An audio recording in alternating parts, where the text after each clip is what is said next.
तो बच्चों variations of photosynthesis में हम लोगों ने पहला जो प्रोसेस है जो स्टार्ट किया था वो कौन सा था? Photo respiration. यानी एक नॉर्मल जो फोटोसिंथेसिस का प्रोसेस है उसमें लाइट और डार्क रिएक्शंस हम लोगों ने डिस्कस कर दिए। अब हम ये देखने जा रहे हैं कि उस नॉर्मल पैटर्न में डेविएशंस कब कब आते हैं। So the very first process is photo respiration. और फोटो रेस्पिरेशन को अंडरस्टैंड करने से पहले आपको दो मैकेनिज्म्स फोटोसिंथेसिस और रेस्पिरेशंस में होने वाले जो गैसेस एक्सचेंज है उसको माइंड में रखना है। सो जो पहला प्रोसेस है विच इज फोटोसिंथेसिस, अगर इसमें गैसेस एक्सचेंज को कंपेयर करें तो इस प्रोसेस के अंदर इत्तेशाम कार्बन डाइऑक्साइड कंज्यूम हो रही है ना, और ऑक्सीजन गैस क्या हो रही है? रिलीज हो रही है। यानी इस प्रोसेस के अंदर वी हैव एंजाइमेटिक मशीनरी जो कि कार्बन डाइऑक्साइड को क्या करती है? फिक्स करती है, कार्बन डाइऑक्साइड को कंज्यूम करती है और ऑक्सीजन को क्या करती है? रिलीज करवाती है। And the second mechanism is respiration, जिसमें दोबारा से गैसेस इन्वॉल्व हैं, गैसेस एक्सचेंज हो रहा है। हामिद मोबाइल यूज नहीं करना, जिसने कोई बात नहीं, उसे इस टाइम यहाँ आना चाहिए ना कि आपको मैसेज करना चाहिए बस। सो सेकंड इज रेस्पिरेशन, और रेस्पिरेशन में जो गैसेस एक्सचेंज इन्वॉल्व है उस गैसेस एक्सचेंज में हम देखते हैं कि ये बिल्कुल ऑपोजिट है किसके? फोटोसिंथेसिस के, जिसमें हमारे लंग्स जो है वो ऑक्सीजन को क्या करते हैं? एब्जॉर्ब करते हैं, और ये ऑक्सीजन आरबीसीज के थ्रू सेल्स तक जाती है। सेल्स उस ऑक्सीजन को यूज करते हुए अपनी जो ग्लूकोज है उसको क्या करते हैं? कंप्लीटली ऑक्सीडाइज करके उससे एनर्जी एक्सट्रैक्ट करते हैं, जिसे हम कहते हैं aerobic respiration. So after the respiration, after aerobic respiration, glucose से एनर्जी निकाल के इसे कन्वर्ट कर दिया जाता है कार्बन डाइऑक्साइड एंड वाटर में। So in this process हम ऑक्सीजन को कंज्यूम कर रहे हैं और रिलीज कर रहे हैं किसको? Carbon dioxide. फोटो रेस्पिरेशन आपके पास एक ऐसा प्रोसेस है, ये तो हमने दोनों प्रोसेसेस को कंपेयर किया। तो what is photo respiration? Photo respiration एक ऐसा प्रोसेस है जिसमें लाइट एनर्जी की प्रेजेंस में, या जब आपके पास टेम्परेचर बहुत ज्यादा होता है तो इस ड्यूरेशन में there is a cross talk between photosynthesis and respiration. Normally भी ये दोनों प्रोसेसेस प्लांट के अंदर साइड बाय साइड हो रहे होते हैं, यानी आपके जो सेल्स हैं वो फोटोसिंथेसिस भी कर रहे हैं और रेस्पिरेशन भी कर रहे हैं।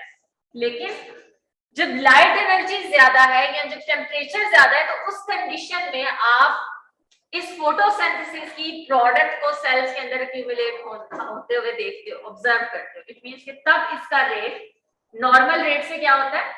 हाई होता है। So what is photorespiration? This is the process in which photosynthesis and respiration they will go side by side, और इनका रेट जो है वो कंपैरेटिवली क्या होगा? ज्यादा होगा।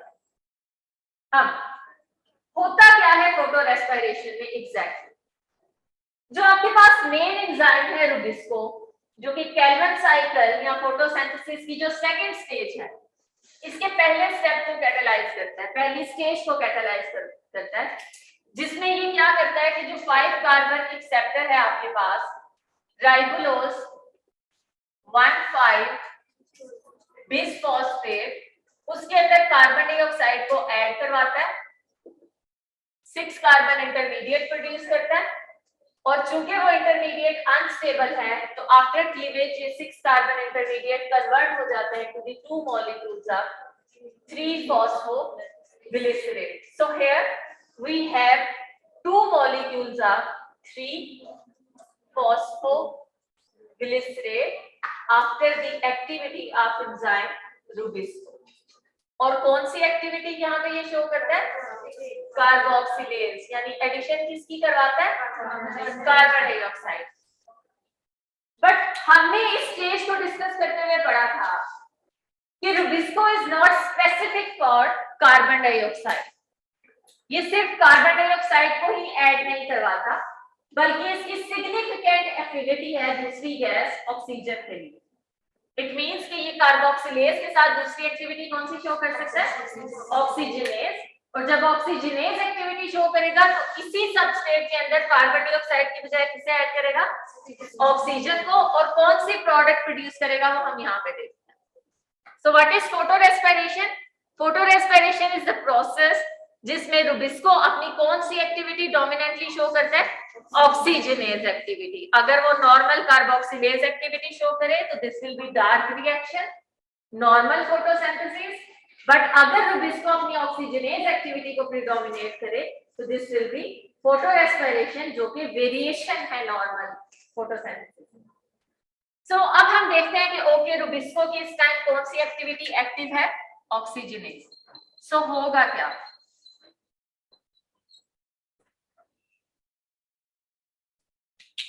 ऑक्सीजनेज एक्टिविटी की वजह से ये सेट ऑफ रिएक्शंस कैटालाइज होंगे, यानी स्टेज 1 कुछ इस तरह से होगी जो कि मैंने यहाँ पे ड्रॉ की।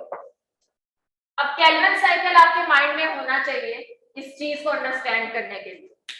केल्विन साइकिल में टोटल 3 स्टेजेस है ना। तो आपके पास फर्स्ट स्टेज में राइबोलोज 1,5 बिसफॉस्फेट कन्वर्ट होता है किसमें, 3-फॉस्फोग्लिसरेट, ये पहली स्टेज है, और इसे कैटालाइज करता है कौन, रुबिस्को। सेकेंड स्टेज जो कि रिडक्शन की स्टेज है, उसमें पहले आपका 3-फॉस्फोग्लिसरेट कन्वर्ट होता है 1,3 बिसफॉस्फोग्लिसरेट में यूजिंग एटीपी, और फिर 1,3 बिसफॉस्फोग्लिसरेट NADPH को यूज करके किसमें कन्वर्ट होता है, G3P में, जिसमें से एक G3P यूज हो जाता है, सेल उसको यूज करता है, बाकी रीजनरेट करते हैं 5 कार्बन एक्सेप्ट करके। तो ये साइकिल आपके माइंड में होना चाहिए। अब रुबिस्को सिर्फ स्टेज 1 में इन्वॉल्व है, इस स्टेज। तो इसका मतलब है कि रुबिस्को की वजह से जो चेंज आ रहा है वो हमने पहली स्टेज के अंदर ऑब्जर्व करना है, बाकी स्टेजेस में नहीं है। ऑल्दो इनडायरेक्टली वो स्टेज एक्ट करेगा, बट डायरेक्टली रुबिस्को कौन सी स्टेज को कंट्रोल करता है, स्टेज 1 को, व्हिच इज फिक्सेशन। और यहाँ पे फिक्सेशन कार्बन डाइऑक्साइड की बजाय किसकी हो रही है, ऑक्सीजन। तो व्हाट विल हैपन हियर, आपके पास जो एक्सेप्टर है which is ribulose 1,5 bisphosphate, acceptor तो सेम रहेगा।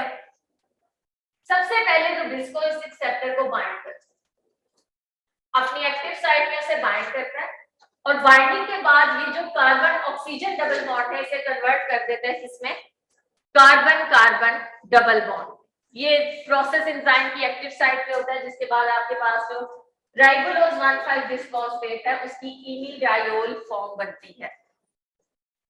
ठीक है, ये फॉर्म बनना इसलिए जरूरी है क्योंकि हम नॉर्मली कहते हैं ना कि जब सबस्ट्रेट एंजाइम के साथ बाइंड करती है तो एंजाइम सबस्ट्रेट में कुछ चेंजेस लेके आता है, जिसके बाद उसमें केमिकल रिएक्शन पॉसिबल होता है और वो ट्रांसफॉर्म हो जाती है किसमें, प्रोडक्ट। सो हियर आपका जो एंजाइम है वो सबस्ट्रेट को मॉडिफाई कर, उसको एक ऐसी फॉर्म में चेंज कर रहा है जिसके ऊपर ऑक्सीजन ऐड हो सकती है, and this form is actually enediol intermediate. So first of all rubisco का काम क्या है, राइबोलोज 1,5 बिसफॉस्फेट को कन्वर्ट करना उसकी कौन सी फॉर्म में, इनिडायोल इंटरमीडिएट। जैसे ही ये इनिडायोल इंटरमीडिएट बनेगा, now in the second step ये यहां पे किस चीज की एडिशन करवाएगा, oxygen. So now you can see कि इस इनिडायोल इंटरमीडिएट के कार्बन नंबर 2 के ऊपर आपके पास किस चीज की एडिशन हो रही है, ऑक्सीजन का पूरा एक मॉलिक्यूल ऐड, ये रेड कलर, ठीक है। और ऑक्सीजन की वैलेंसी को सेटिस्फाई करने के लिए यहाँ पे एक प्रोटॉन इनकॉर्पोरेट हुआ है। So this is the complete structure of enzyme bound intermediate. Now in the next step cleavage होगी। जैसे यहाँ पे आप देखते थे ना कि 6 कार्बन स्ट्रक्चर बनता है और उसकी क्लीवेज के बाद भी get 2 molecules of 3 carbon compound.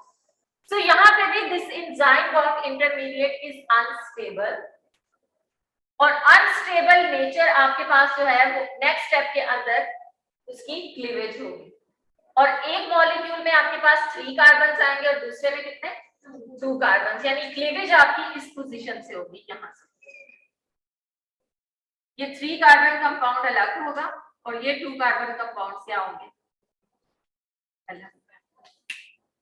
अब क्लीवेज के बाद अगर आप नोट करें तो क्लीवेज के लिए आपको एक OH ग्रुप चाहिए और क्लीवेज के बाद इस स्ट्रक्चर में से एक वाटर रिलीज हो, यानी ये जो आपके पास क्लीवेज हो रही है, इस क्लीवेज को फैसिलिटेट करने के लिए हमें एक हाइड्रोक्साइल ग्रुप रिक्वायर्ड है और जो स्ट्रक्चर है वो क्लीवेज के बाद एक कंप्लीट वाटर मॉलिक्यूल को क्या करेगा, रिलीज करेगा। सो अब हम ट्रेस करते हैं कि OH ग्रुप कहां पे ऐड होगा और वाटर कहां से रिलीज होगा। जब यहां से आपका ये बॉन्ड ब्रेक होता है और ये 3 कार्बन कंपाउंड यहां पे आता है, इस तरह से होगा ये 3 कार्बन कंपाउंड, ऐसे ही होगा ना क्लीवेज के बाद, क्योंकि ये वाला बॉन्ड यहां से क्या हो जाएगा, ब्रेक हो जाएगा। सो नाउ कार्बन की वैलेंसी को सेटिस्फाई करने के लिए यहाँ पे एक चौथा बॉन्ड रिक्वायर्ड है, वहां पे किसी ग्रुप की अटैचमेंट जरूरी है। सो यहाँ पे जो ग्रुप अटैच होगा वो कौन सा होगा, OH।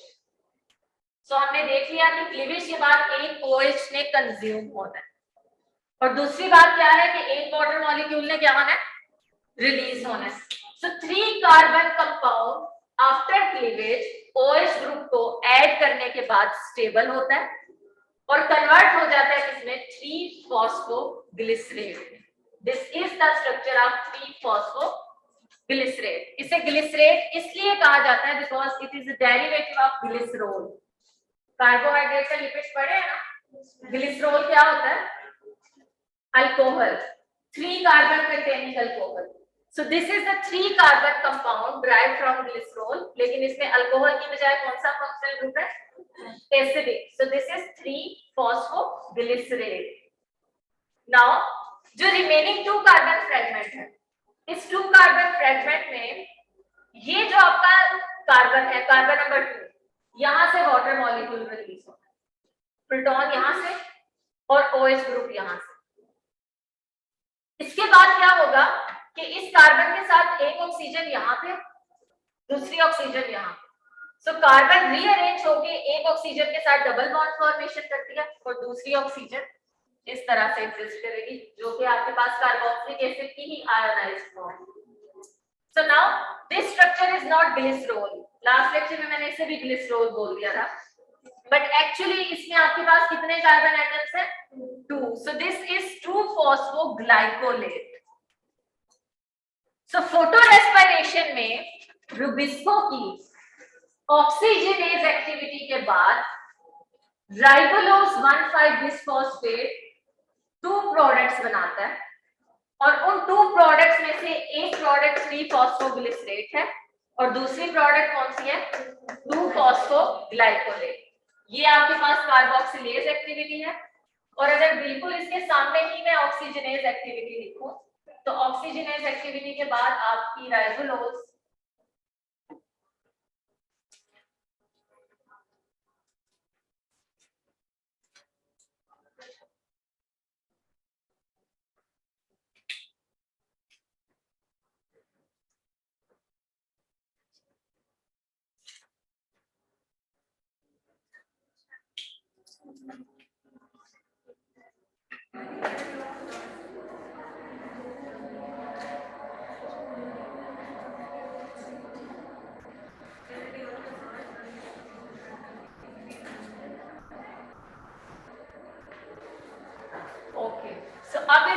रुबिस्को की दोनों एक्टिविटीज लिखी हैं। कार्बोक्सिलेज एक्टिविटी की प्रोडक्ट्स भी आपके सामने हैं, जो कि क्या है, 3-फॉस्फोग्लिसरेट के 2 मॉलिक्यूल, और ऑक्सीजनेज एक्टिविटी की प्रोडक्ट में एक मॉलिक्यूल वैसा ही है 3-फॉस्फोग्लिसरेट और सेकंड मॉलिक्यूल कौन सा है, 2-फॉस्फोग्लाइकोलेट। अब आप लोग यहां से अगर केल्विन साइकिल की स्टेज 2 पे आए, केल्विन साइकिल में हम जब कहते हैं कि आपका 5 कार्बन कंपाउंड कार्बन डाइऑक्साइड को ऐड करने के बाद 2 molecules of 3 carbon compound three phosphoglycerate बनाता है, तो अब नेक्स्ट स्टेप में ये दोनों मॉलिक्यूल्स आगे प्रोसेस लेके चलते हैं।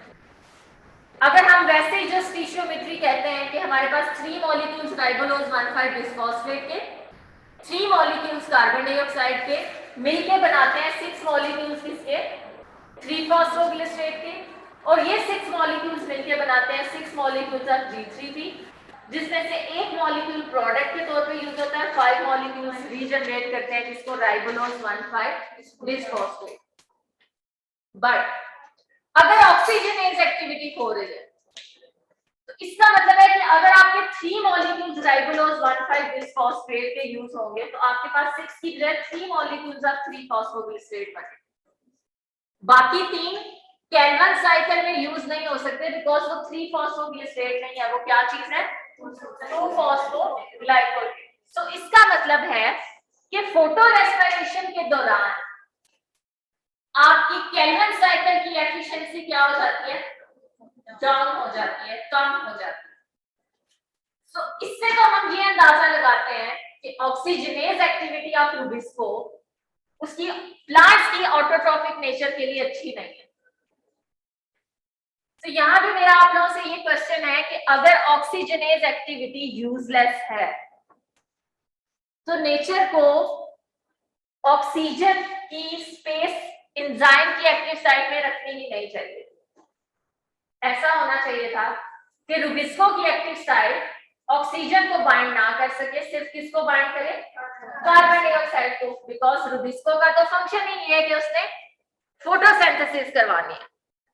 अगर वो ऑक्सीजन को ऐड करती है तो ऑक्सीजन को ऐड करने की वजह से तो फोटोसिंथेसिस की एफिशिएंसी क्या हो रही है, कम हो रही है। सो रुबिस्को का फंक्शन क्या हो रहा है, डाउन हो रहा है। सो एनी सजेशन कि नेचर में ऐसा क्यों है, हम तो ये कहते हैं ना कि एवोल्यूशन होती जा रही है। अगर कोई एंजाइम, कोई सेल, कोई ऑर्गेनिज्म बेस्ट फिट नहीं है तो वो एनवायरनमेंट में एग्जिस्ट नहीं करता, ग्रेजुअली वो वहां से क्या हो जाता है, रिमूव हो जाता है। सो फिर इस एंजाइम के अंदर ये ऑक्सीजन की एक्टिव साइट एलिमिनेट क्यों नहीं है, इसकी एक्टिव साइट क्यों है, हालांकि ये प्रोसेस बहुत ज्यादा लेबोरियस है। आप खुद सोचिए फोटोसिंथेसिस की एफिशिएंसी कितनी कम हो गई। और इवन प्लांट जब दोबारा 2 फॉस्फोग्लाइकोलेट को 3 फॉस्फोग्लिसरेट में कन्वर्ट करते हैं, जो कि मैं अभी ग्लाइकोलेट पाथवे में बताऊंगी, तो वहां पे आपको पता चलेगा कि इसको वापस 3 फॉस्फोग्लिसरेट में कन्वर्ट करने में भी बहुत सी एनर्जी लगती है। तो इस इनएफिशिएंट मैकेनिज्म की जरूरत क्या थी? क्या नेचर को नहीं पता था कि ये प्रोसेस एनर्जी को वेस्ट कर रहा है, ये इफेक्टिव प्रोसेस नहीं है? अगर पता था तो इसे एलिमिनेट क्यों नहीं कराया गया? इसका बहुत जबरदस्त आंसर आप लोगों की बुक में गिवन है, उसको एक दफा पढ़िएगा। थोड़े से पॉइंट्स मैं आप लोगों के साथ शेयर कर देती हूँ। एंजाइमोलॉजी पढ़ के आए ना सब लोग?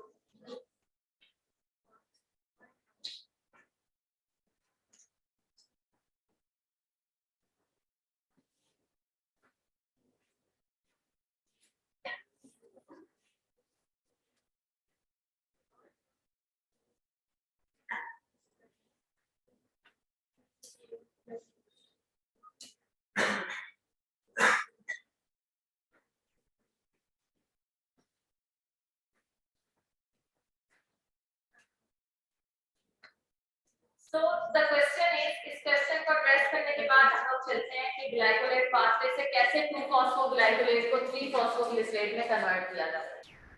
So question is, why did the evolution of Rubisco produce an active site unable to discriminate well between carbon dioxide and oxygen?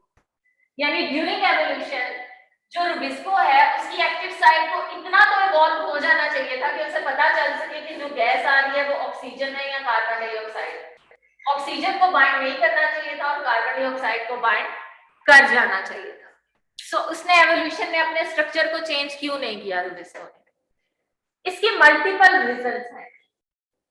हम बात करते हैं लाइफ के ओरिजिन की, कि जब लाइफ स्टार्ट हुई, जैसे आपने ग्रीन सल्फर बैक्टीरिया देखे थे, पर्पल बैक्टीरिया देखे थे, उस टाइम पे जब लाइफ बिल्कुल स्टार्ट हुई थी और फोटोसिंथेसिस का प्रोसेस स्टार्ट हुआ था बैक्टीरियल लेवल पे, पर्पल बैक्टीरिया और ग्रीन सल्फर बैक्टीरिया के टाइम, तो उस टाइम एनवायरनमेंट में या एटमॉस्फेयर में ऑक्सीजन की कंसंट्रेशन बहुत कम थी। एटमॉस्फेयर में ऑक्सीजन कंसंट्रेशन बहुत लो थी, ठीक है, और कार्बन डाइऑक्साइड की अच्छी खासी कंसंट्रेशन अवेलेबल थी। तो अगर आपके पास एक ऐसा एंजाइम है जो कि उस गैस को बाइंड करता है जिसकी कंसंट्रेशन वैसे ही बहुत कम है, तो उसे इवॉल्व होने की जरूरत ही नहीं, बिकॉज वो ऑक्सीजन गैस उस टाइम के एनवायरनमेंट में बहुत कम थी, क्योंकि उस टाइम फोटोसिंथेटिक प्लांट्स नहीं थे। उस टाइम पे आपके पर्पल बैक्टीरिया थे जो कि ऑक्सीजन इवॉल्व नहीं करते, उस टाइम पे आपके ग्रीन सल्फर बैक्टीरिया थे जो कि ऑक्सीजन की बजाय कौन सी गैस इवॉल्व करते हैं, सल्फर। लेकिन with the passage of time, जैसे जैसे इन्वायरमेंट में चेंज आता गया और आपके ऑर्गेनिज्म इवॉल्व होके उन्होंने ऑक्सीजेनिक फोटोसिंथेसिस स्टार्ट की,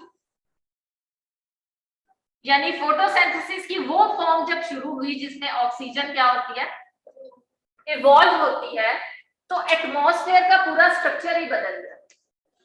एटमॉस्फेयर में ऑक्सीजन की कंसंट्रेशन बहुत ज्यादा हो गई, ओजोन लेयर बनना शुरू हो गई। उस टाइम पे चेंज ऐसा आया कि ऑक्सीजन की कंसंट्रेशन जो है वो एनवायरनमेंट में रह गई 21%, बहुत ज्यादा हो गई, और कार्बन डाइऑक्साइड की कंसंट्रेशन 0.03% तक रह गई।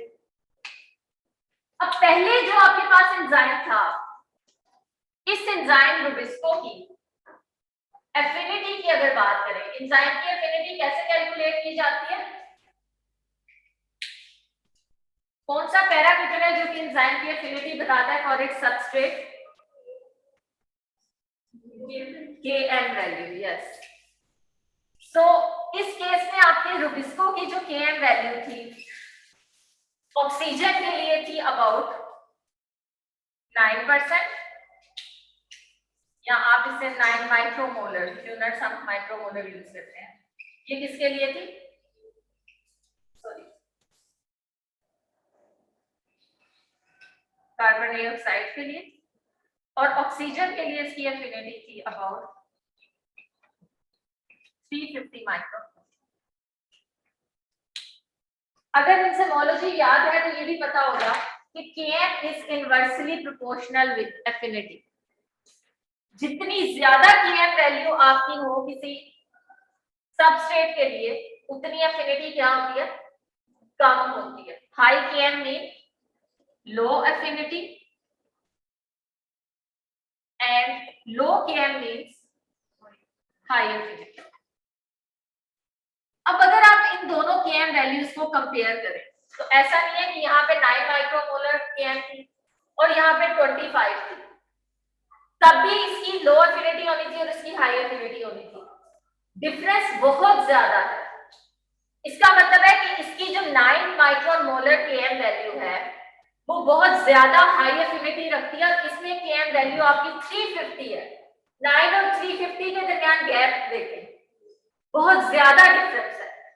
सो आपका जो एंजाइम नेचर ने बनाया था, नेचर ने तो एक ऐसा एंजाइम बनाया था जो कि कार्बन डाइऑक्साइड के लिए बहुत ज्यादा एफिनिटी रखता था और ऑक्सीजन के लिए उसकी एफिनिटी बहुत कम थी। एक तो रीजन ये हो गई कि नेचर या एवोल्यूशन में बनने वाले एंजाइम के पास ऑक्सीजन के लिए एफिनिटी बहुत कम थी, जैसे कि हम उसकी Km वैल्यू से देख सकते हैं। और दूसरा उस टाइम के बेनिफिट क्या था कि जिस गैस के लिए उसके पास पहले ही एफिनिटी बहुत कम है, वो गैस नेचर में बहुत कम थी। एक तो एफिनिटी कम है, दूसरा एनवायरनमेंट में उस गैस की अपनी कंसंट्रेशन बहुत लो है।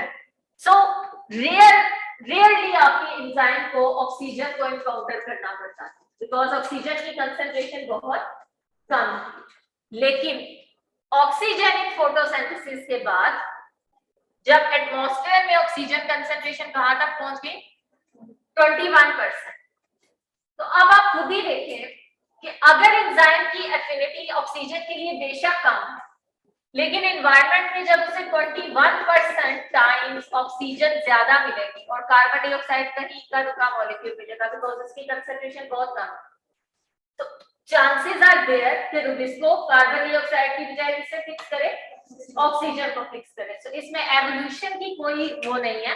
एंजाइम जो बना था वो उस टाइम के हिसाब से बेस्ट बना, बट अब अगर हम लोग अपनी एनवायरनमेंट को और ऑक्सीजेनिक फोटोसिंथेसिस के रेट की वजह से एनवायरनमेंट में आने वाले चेंज को ऑब्जर्व करें So this version of Rubisco can fix oxygen. उस टाइम पे ऑक्सीजन फिक्सेशन कम थी, लेकिन आज के एनवायरनमेंट में फोटो रेस्पिरेशन का लेवल कंपैरेटिवली क्या है, हाई। समझ आ गई इस बात की? अच्छा, अब ये प्रॉब्लम तो है, प्लांट्स को इसे फेस करना पड़ेगा, क्यों है वो हमने देख लिया, लेकिन अब हम सॉल्यूशन की तरफ जाते हैं कि क्या प्लांट्स इस 2-फॉस्फोग्लाइकोलेट का जो एक मॉलिक्यूल बना है इसको ऐसे रहने देंगे या किसी तरह से उसे रीजनरेट करेंगे। So now we will move towards solution of photorespiration.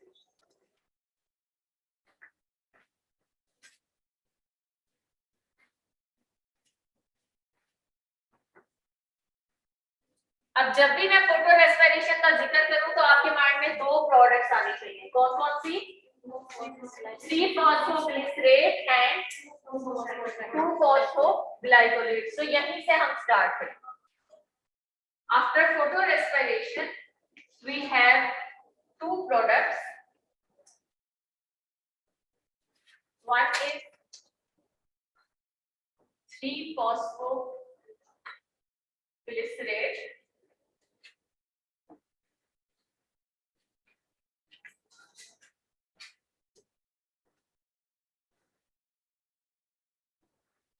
and second one is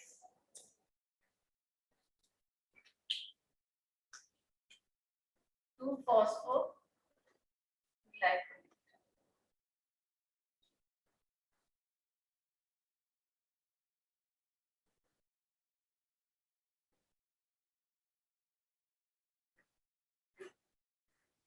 अब इन दोनों की फेट्स क्या होंगी?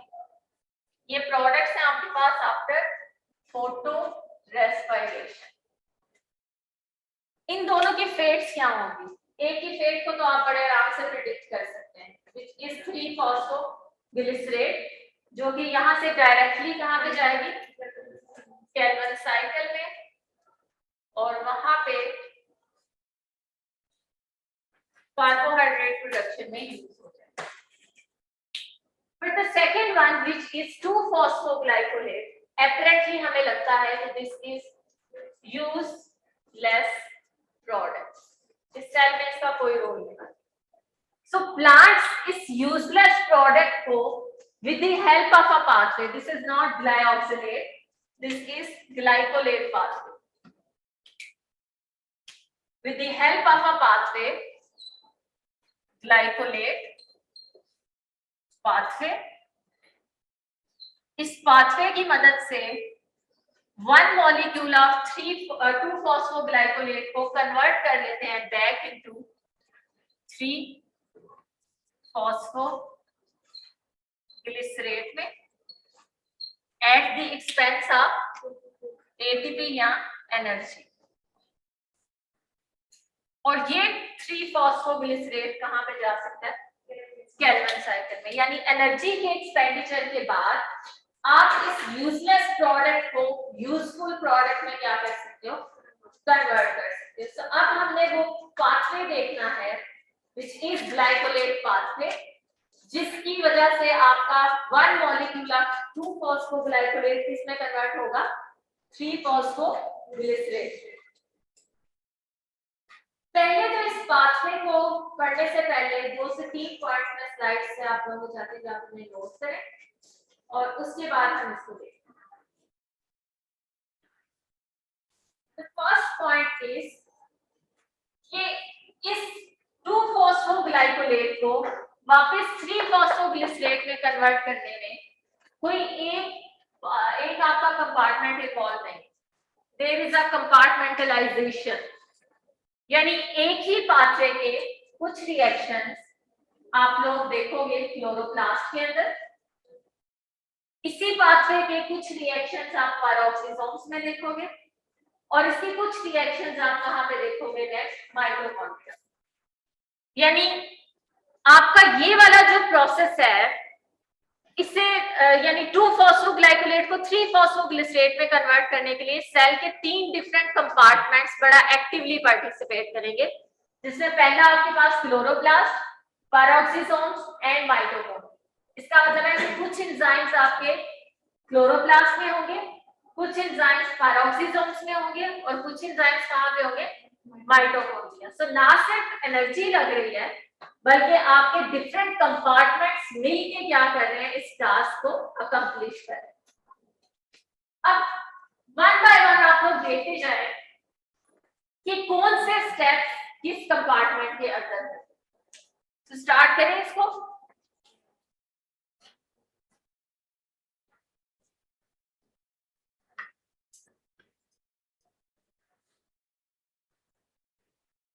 हम स्टार्ट करते हैं फ्रॉम क्लोरोप्लास्ट, जो कि पहला कंपार्टमेंट है।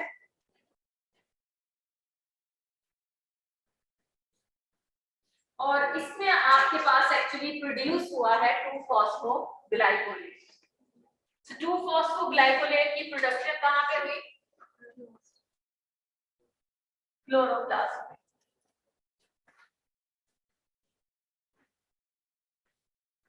जाहिर है क्लोरोप्लास्ट के स्टोमा में हम इसको प्रेजेंट है ना, तो उसकी एक्टिविटी के बाद आपके पास ये वाला जो यूजलेस प्रोडक्ट है 2-फॉस्फोग्लाइकोलेट, ये कहां पे प्रेजेंट होगा, स्टोमा क्लोरोप्लास्ट।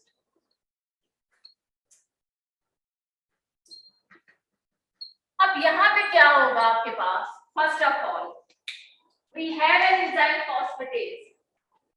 आपको क्लोरोप्लास्ट के स्टोमा में सिर्फ एक एंजाइम की हेल्प चाहिए और वो एंजाइम कौन सा है, phosphatase. Because we all know bioenergetics में भी ये पॉइंट पढ़ा था कि जो फॉस्फोराइलेटेड इंटरमीडिएट्स हैं, जिन्होंने नहीं पढ़ा वो इस चीज को नोट कर लें कि आपके सेल के अंदर नॉर्मली कार्बोहाइड्रेट्स फॉस्फोराइलेटेड फॉर्म में प्रेजेंट होते हैं। ना सिर्फ carbohydrates, most of the intermediates जो कि सेल के साइटोप्लाज्म में है वो फॉस्फोराइलेटेड फॉर्म में प्रेजेंट होते हैं। Because phosphate group is negatively charge और प्लाज्मा मेम्ब्रेन को ये क्रॉस करके सेल से बाहर नहीं जा सकते।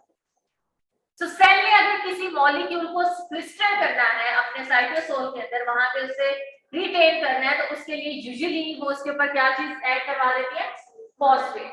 सो इसलिए आपका जो ग्लाइकोलेट है 2-फॉस्फोग्लाइकोलेट, अगर उसने क्लोरोप्लास्ट को छोड़ के पैरोक्सिसोम में जाना है तो फर्स्ट ऑफ ऑल इस सेकंड कार्बन के ऊपर लगे हुए फॉस्फेट को क्या होना होगा, रिमूव होना होगा। So the very first enzyme of glycolate pathway is phosphatase.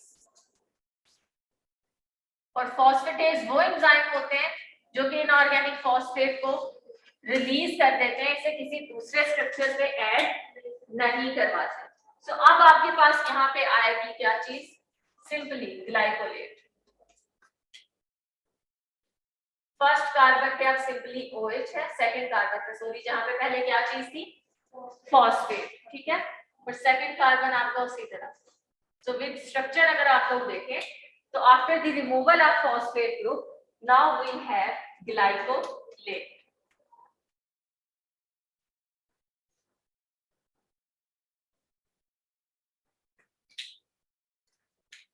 So chloroplast ने अपना काम कर लिया, फॉस्फेटेज एंजाइम की मदद से 2-फॉस्फोग्लाइकोलेट को किसमें कन्वर्ट कर दिया, simply glycolate. Now this glycolate can cross membrane, obviously कुछ ट्रांसपोर्टर्स होंगे उनकी मदद से जाएगा, बिकॉज अभी भी कार्बोक्सिलिक एसिड ग्रुप इस पे प्रेजेंट है। तो हर एक मॉलिक्यूल की इनसाइड आउटसाइड मूवमेंट के लिए कुछ खास किस्म के ट्रांसपोर्टर्स कैरियर्स होते हैं। तो यहाँ पे भी with the help of specific transporters आपका ग्लाइकोलेट क्लोरोप्लास्ट को छोड़ के नेक्स्ट कौन सी ऑर्गेनेल में जा रहा है, पैरोक्सिसोम। सो पैरोक्सिसोम में क्या होगा, ग्लाइकोलेट यहाँ पे जैसे ही पहुंचेगा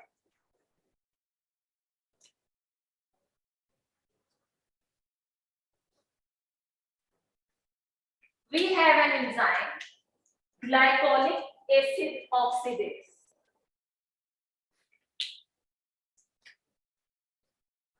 ऑक्सीडेज कौन से एंजाइम्स होते हैं,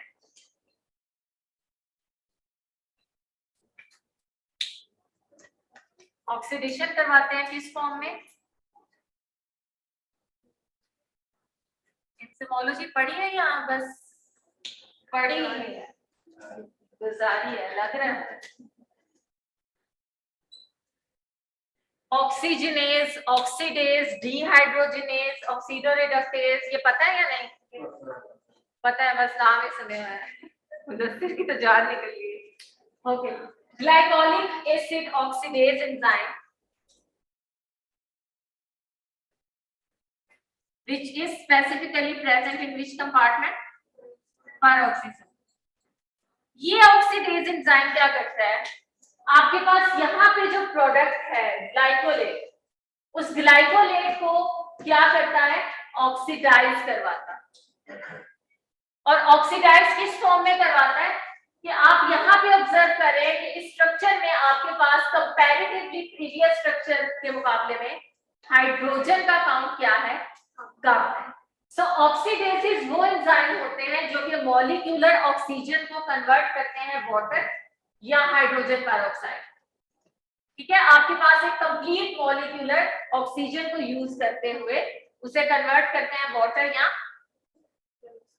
हाइड्रोजन पेरोक्साइड में। इट मींस कि एक सबस्ट्रेट में से हाइड्रोजन को क्या करना शुरू कर देते हैं? रिमूव। सो हाइड्रोजन को रिमूव करके उसे ऑक्सीडाइज करें। सो अब यहाँ पे अगर आप नोट करें तो आपके पास मॉलिक्यूलर ऑक्सीजन को यूज करेंगे और उसे कन्वर्ट करेंगे किसमें? Hydrogen peroxide. सो जो 2 हाइड्रोजन हैं वो कहां से आएंगे? इस स्ट्रक्चर में। एक हाइड्रोजन का एटम यहां से और दूसरा हाइड्रोजन का एटम यहां से। सो आपके पास ये जो अल्कोहलिक फंक्शनल ग्रुप है ये ऑक्सीडाइज होके कन्वर्ट हो जाएगा किसमें? एल्डिहाइड फंक्शनल ग्रुप में। And now this is glyoxylate.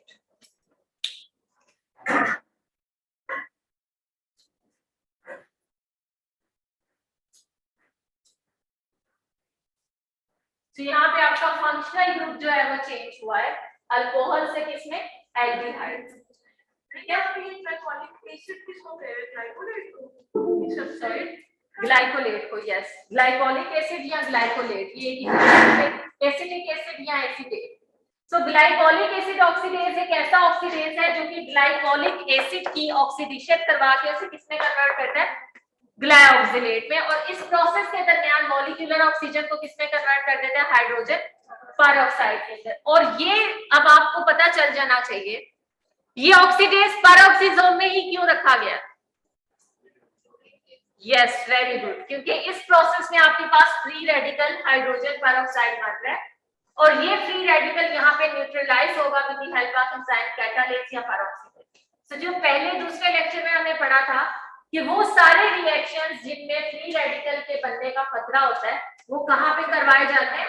Peroxisomes में करवाए जाते हैं। सो इसीलिए ग्लाइकोलेट जो है वो क्लोरोप्लास्ट को छोड़ के कहाँ पे आया? पेरोक्सिसोम में, ताकि इस प्रोसेस में जो फ्री रेडिकल बनेगा उसको फौरी तौर पे यहाँ पे प्रेजेंट एंजाइम पेरोक्सीडेज या कैटालेज क्या करें? न्यूट्रलाइज करें।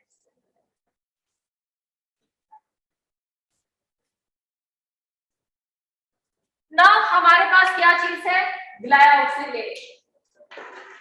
इन नेक्स्ट स्टेप इस ग्लाइऑक्सिलेट के साथ क्या होगा? अगर आप यहाँ पे ऑब्जर्व करें तो अब आपके पास ट्रांसएमिनेशन होगी।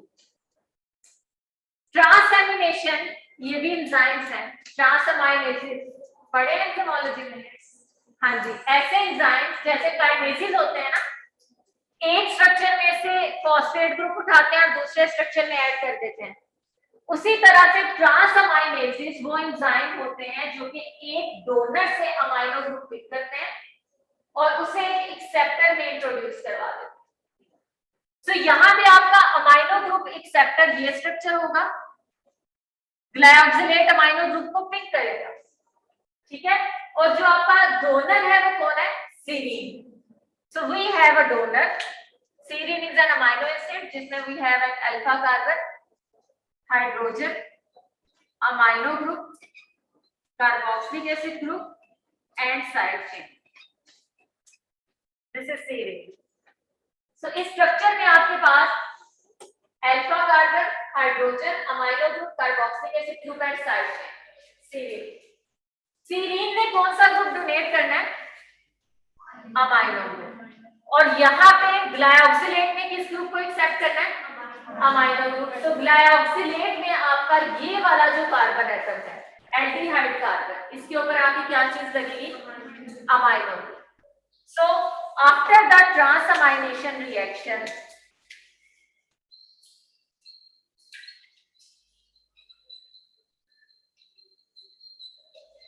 जिसमें अमाइनो ग्रुप जो है वो इस डोनर से विच इज सीरीन कहां पे आएगा? एक्सेप्टर ग्लाइऑक्सिलेट के पास।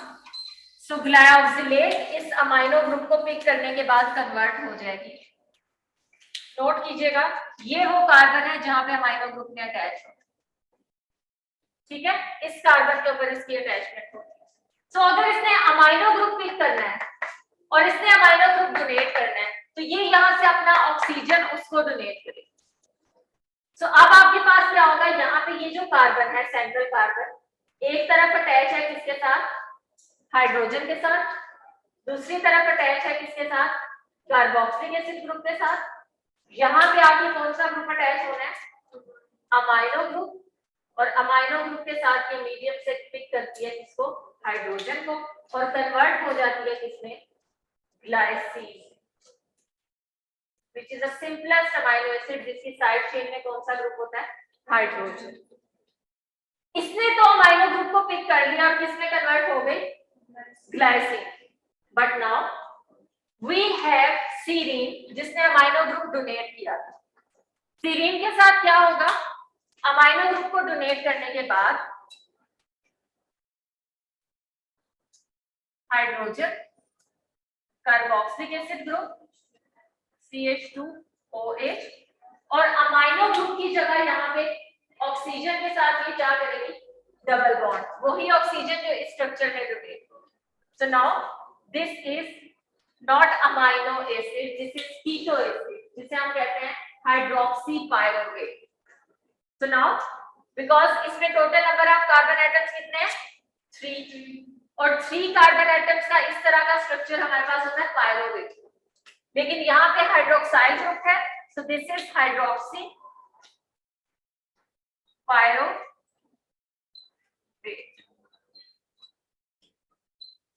समझ लगी स्टेप की? कि आपके पास सबसे पहले क्लोरोप्लास्ट से फॉस्फेटेज के एक्शन के बाद ग्लाइकोलेट प्रोड्यूस हुआ। ग्लाइकोलेट पैराऑक्सीजोम में आया। सबसे पहला एंजाइम ग्लाइकोलिक एसिड ऑक्सीडेज ने इसकी ऑक्सीडेशन करवा के इसे किसमें कन्वर्ट किया? ग्लाइऑक्सिलेट में। ये सेकंड स्टेप था। थर्ड स्टेप में क्या हुआ कि सीरीन अमाइनो एसिड जो कि पैराऑक्सीजोम में प्रेजेंट था, उसने ट्रांसअमाइनेज एंजाइम की मदद से अपना अमाइनो ग्रुप किसको दे दिया? ग्लाइऑक्सिलेट को, इसे कन्वर्ट कर दिया किसमें? सीरीन, सॉरी ग्लाइसिन में। और सीरीन खुद किसमें कन्वर्ट हो गया? Hydroxy pyruvate. अब ग्लाइसिन यहां से निकल के चला जाएगा कहां पे? माइटोकॉन्ड्रिया। और जो हाइड्रोक्सी पायरुवेट प्रोड्यूस हुआ है, ये हाइड्रोक्सी पायरुवेट वापस कन्वर्ट हो जाता है किसमें? ग्लिसरेट में, बिकॉज इसमें टोटल कितने कार्बन एटम्स हैं? 1 2 3। सो इसमें इस ग्रुप की रिडक्शन के बाद ये कन्वर्ट हो जाता है इसमें? सॉरी 1 2 3 4 5। इस केस में अगर आप लोग ऑब्जर्व करें ना, तो ये पायरुवेट का स्ट्रक्चर है। पायरुवेट की हमारे पास 2 फॉर्म्स होती हैं, कीटो फॉर्म और इनोल फॉर्म, जो कि एक दूसरे के साथ रेजोनेट करती रहती हैं by the process of tautomerism. ठीक है? सो इस टॉटोमेरिक फॉर्म की वजह से आपके पास ये जो हाइड्रोक्सी पायरुवेट का स्ट्रक्चर बनता है ना, इसमें एक डबल बॉन्ड रेजोनेट करता रहता है। तो यहाँ पे जो मैंने 5 बॉन्ड्स बताया वो एक्चुअली इसकी कीटो फॉर्म को रिप्रेजेंट करते हैं। ठीक है? अब यहाँ पे हाइड्रोक्सी पायरुवेट नेक्स्ट स्टेप में क्या होगा? रिड्यूस। यानी यहाँ पे जो कीटो ग्रुप आपको नजर आ रहा है, इस कीटो ग्रुप की क्या होगी? Reduction. So next we have an enzyme which is alpha hydroxy acid reductase. कोई बात नहीं, बस ये एंजाइम करा के माइटोकॉन्ड्रिया वाला बात हो जाती है। ऐसे स्लाइड से देख लेते हैं। एक मिनट दीजिएगा।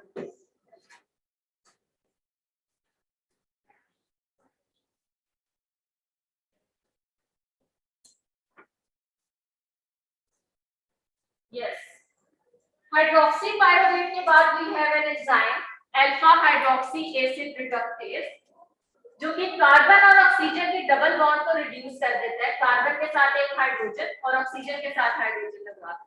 सो सोर्स ऑफ हाइड्रोजन आपके पास क्या है? NADH। रिडक्टेंट क्या है? NADH। और एंजाइम कौन सा है? अल्फा हाइड्रोक्सी एसिड रिडक्टेज, जो कि एक्चुअली यहां से एक हाइड्रोजन मॉलिक्यूलर हाइड्रोजन को इस स्ट्रक्चर में ऐड करवाता है। एक एटम यहां पे और दूसरा एटम ऑक्सीजन के साथ। सो नाउ दिस हाइड्रोक्सी पायरुवेट किसमें कन्वर्ट हो चुका है?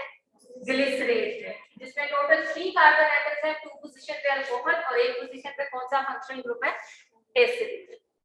अब ग्लिसरेट पैराऑक्सीजोम से वापस क्लोरोप्लास्ट में जा सकता है और क्लोरोप्लास्ट में एक काइनेज है व्हिच इज ग्लिसरोल या ग्लिसरेट काइनेज, जो कि इसे वापस किसमें कन्वर्ट कर सकता है? 3-फॉस्फोग्लिसरेट। सो आपका जो 2-फॉस्फोग्लाइकोलेट था वो अल्टीमेटली स्टेप के बाद किसमें कन्वर्ट हो जाता है? 3-फॉस्फोग्लिसरेट में। सो ये दो कंपार्टमेंट्स के अंदर होने वाले रिएक्शंस के बाद अल्टीमेटली हमारा 2-फॉस्फोग्लाइकोलेट क्लोरोप्लास्ट में 3-फॉस्फोग्लिसरेट की फॉर्म में वापस आ जाता है। लेकिन इस प्रोसेस के दौरान ग्लाइसिन का एक मॉलिक्यूल कहां पे गया? माइटोकॉन्ड्रिया। और उस ग्लाइसिन के साथ क्या होता है? चूंकि प्रोसेस के एंड पे जो सीरीन का मॉलिक्यूल पैराऑक्सीजोम ने डोनेट किया था, वो सीरीन का मॉलिक्यूल पैराऑक्सीजोम को वापस मिलना चाहिए, बिकॉज पैराऑक्सीजोम एक अलग ऑर्गेनेली है, माइटोकॉन्ड्रिया अलग ऑर्गेनेली है। वहां पे प्रोटीन फॉर्मेशन या आपके डिफरेंट जो रिएक्शंस हैं उनको कैटेलाइज करने के लिए या next round of glycolate pathway को कैटेलाइज करने के लिए there must be a serine. अगर सीरीन यहाँ पे नहीं होगा तो जब अगला मॉलिक्यूल 2-फॉस्फोग्लाइकोलेट का आएगा तो उसको अमाइनो ग्रुप कौन डोनेट करेगा? तो अब ग्लाइसिन क्या करता है? माइटोकॉन्ड्रिया में एक एंजाइम की मदद से ग्लाइसिन डीकार्बोक्सिलेज एंजाइम, जो कि इसमें से क्या करता है NADH को प्रोड्यूस करवाता है, यानी ऑक्सीडाइज करवाएगा। यहां से हाइड्रोजन रिमूव करेगा और हाइड्रोजन किसको देगा? NADH को। और इस प्रोसेस के दौरान एक कार्बन डाइऑक्साइड का मॉलिक्यूल क्या करता है? रिलीज करता है। सो दो ग्लाइसिन के मॉलिक्यूल्स मिलके एक सीरीन का मॉलिक्यूल प्रोड्यूस करते हैं। ये कैसे करते हैं, किस मैकेनिज्म के थ्रू करते हैं, इसको हम कल डिस्कस करते हैं। कल हम लोग इंशाल्लाह माइटोकॉन्ड्रिया में ग्लाइसिन से सीरीन की formation with the help of enzyme glycine decarboxylase इसको डिस्कस करेंगे अलोंग विद द मैकेनिज्म।